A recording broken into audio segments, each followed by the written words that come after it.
Mis queridos amigos, vamos a hablar de un tema que no está íntimamente, en realidad, ligada con la acupuntura, con la salud, pero sí ha venido siendo tema de una gran inquietud de mucha gente en cuanto vale discernir en su momento de aquellas cosas que pueden estarnos rascando el interior, como es hablar de la reencarnación. ¿Qué te parece el tema, Whitman? Muy interesante.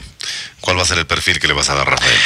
En realidad, mira, hablar de reencarnación sería extremadamente extenso. Hoy voy a hacer una disección sobre las diferentes religiones que opinan respecto a la reencarnación.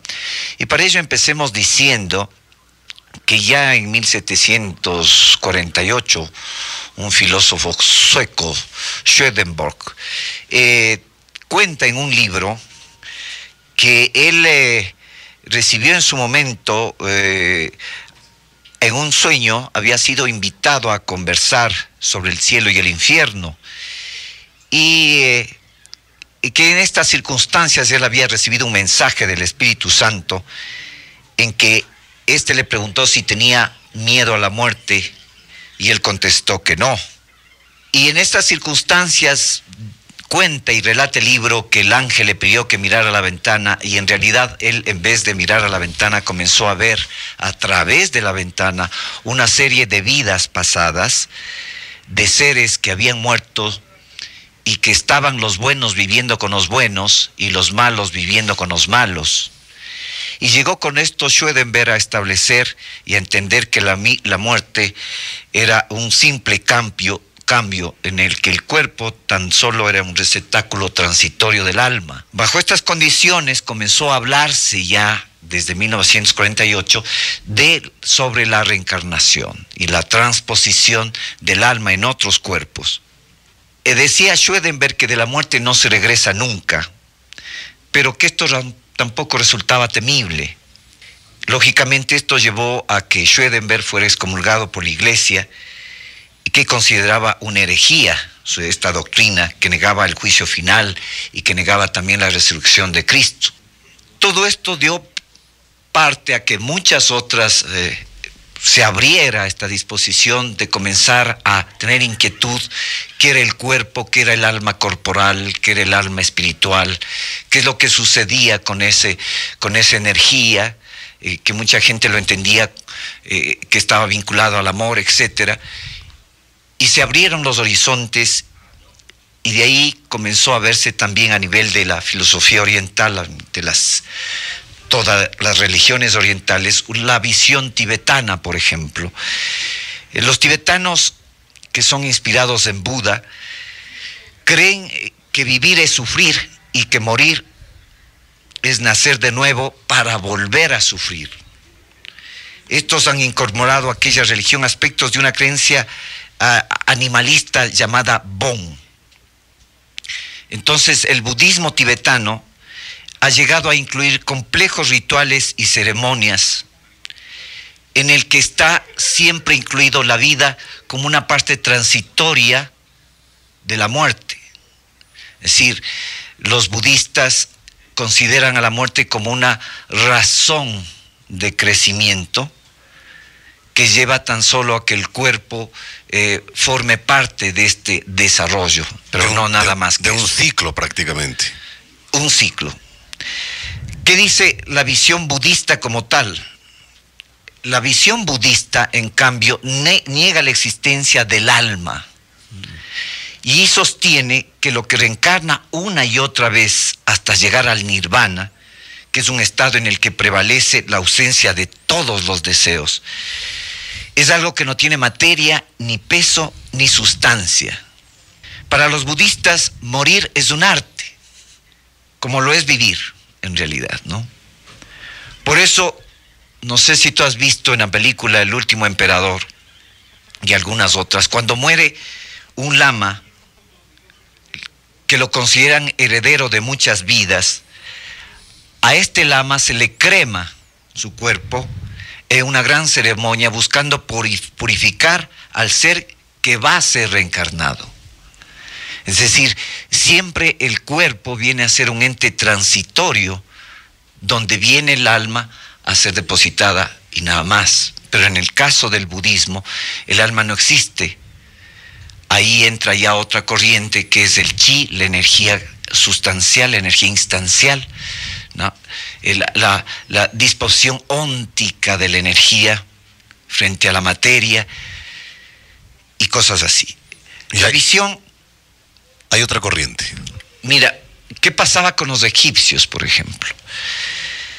La idea de la reencarnación en los egipcios estaba reincorporada a su cultura y en realidad a las culturas más avanzadas en la antigüedad. Si tú ves, incluso a nivel de los mayas, de los incas, en nosotros, siempre al muerto iba acompañado de una serie de menesteres, de sus utensilios, de su ropa, de sus adornos, de una serie a veces de lujos, ¿no? Porque siempre ha habido la disposición de que ese ser podría volver a regresar a la tierra, podía su energía retornar nuevamente, podía ese individuo regresar en una vida posterior mejor. Siempre ha habido eso en todas las culturas antiguas. Que existía la nirvana entonces, en ese caso. Sí. Los deseos. Sí, exactamente. En la cultura egipcia, por ejemplo, el dios Osiris era el que otorgaba otras vidas a aquellos que se merecían. Y aquellos que se merecían eran justamente los herederos de la clase dominante, ¿no? De los reyes, de los emperadores, etc. El hinduismo, en cambio, piensa que el alma es preexistente al cuerpo. Que una vez que éste muere, pasa a otro cuerpo en un ciclo de purificación que finaliza cuando el alma alcanza un grado de perfección total.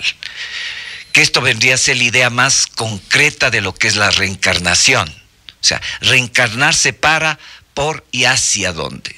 ¿Qué le permite a fundirse a grados de purificación? Le permite fundirse con la divinidad absoluta. Y cuando llega a fundirse con la divinidad absoluta, se supone, según el hinduismo, que desaparece.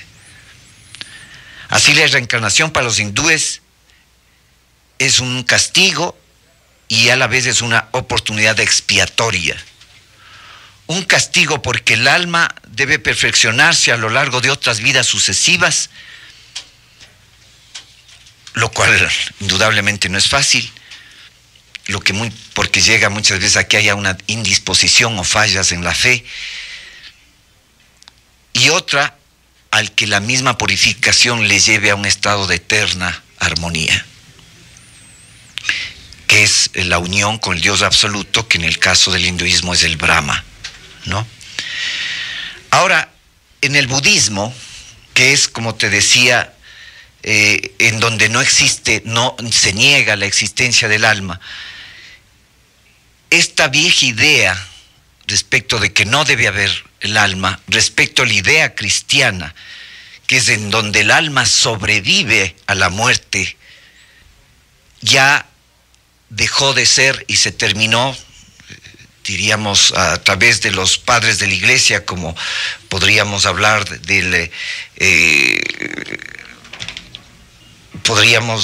de San Clemente o de Orígenes, que es un padre de la Iglesia que trató mucho el aspecto de la reencarnación allá en los primeros años después de Cristo. Sostenían, la visión católica, que la doctrina de la preexistencia del alma no se reencarnaba en sucesivos cuerpos, sino que sencillamente se daba el alma como una forma de llegar a Dios, de purificación y de alcanzar a Dios, en donde el cuerpo no es más que un ente en donde el ser humano consciente con su inteligencia puede decir sí o no a la vida eterna, sí o no a Dios. Y ese es el libre albedrío que habla la Iglesia Católica, que tiene el ser humano en la existencia corporal, decir sí o no a Dios. Usted escucha al doctor Rafael Bonilla Cortés, primer médico acupunturista en el Ecuador con masterado en la República de China. Su teléfono del consultorio es el 55 553702. 553702. El tema que examinamos en este viernes es la reencarnación. ¿Usted tiene un punto de vista sobre este asunto? Marque nuestros teléfonos de la red internacional Notioy. Los siguientes, el 448-900 y 448-837. Reiteramos los teléfonos de la red internacional Notioy, el 448-900 y el 448-837. Y comuníquese con el doctor Rafael Bonilla en este espacio denominado Notioy por la salud y la vida. Parecerían ser dos términos netamente contradictorios, don Rafael, sin que te saque del tema. Reencarnación y clonación. ¿Dónde queda el alma allí? Mira, justamente este es un tema que ya se trató en un seminario, un congreso que hice hace algunas semanas. Mira, la reencarnación siempre está vinculada al final con purificación, con un retorno a expiar, pero buscando purificación, buscando la esencia absoluta. Y la clonación no es más que un hecho concatenado al desarrollo tecnológico del ser humano, en donde hay el desafío, en principio, hacia Dios, en donde se supone que el hombre no está en capacidad de decidir cuándo crear seres humanos, cuándo desarrollar seres humanos a la voluntad del ser humano como tal. Se supone que ese es un derecho absoluto de Dios, ¿sí? Indudablemente, yo había dicho en alguna intervención anterior que iba a pasar el tiempo en donde va a haber, con toda seguridad te lo digo, va a haber seres clonados, si es que no los hay ya. Y la humanidad se va a dividir entre aquellos seres que vibran su vida y su alma y aquellos que serán llamados cállate clonado. Y el mundo podrá dividirse de esa manera, entre aquellos que son y aquellos que nunca sabrán si han podido ser. La primera llamada telefónica, muchas gracias y buenos días a la señora Gloria de Godoy del centro de la capital ecuatoriana. Se comunica con nosotros. El doctor Rafael Bonilla le escucha. El tema reencarnación. Adelante. Buenos días, doctor Bonilla. Quisiera hacer una pregunta, no sé si me aparte del tema. ¿Quién me podría indicar qué es el aura? Mire, el aura, hay muchas acepciones. Ayer nomás veía en el diccionario de la masonería qué es el alma, y en el diccionario de teología qué es el alma, y se encuentran diferentes acepciones. El aura, desde el punto de vista científico, se cree que es una disposición ectoplasmática que está conjugando al ser humano. Desde el punto de vista de otros científicos, no es más que un estado energético, desprendida de energía pura como tal. Desde otro punto de vista, el aura viene a ser el alma en sí mismo, que se irradia, ¿no? A través de cámara Kirlian se ha hecho una serie de tomas de la supuesta aurea, y no es más que desprendimiento de electrones que se conjugan y hacen juego con el cuerpo, con el calor del cuerpo. Y en otros, la aurea teológica, en donde a todos los santos les ponen con la coronita esa, de ahí salió un chiste de la princesa Diana incluso, el aurea, que es el estado de iluminación al que puede alcanzar un ser humano a través de la meditación, de la purificación, del ayuno, del llevar al cuerpo a estados tales que su disposición especial, educada, como hacen los tibetanos, les lleve a desprender luz, a ser un ser iluminado.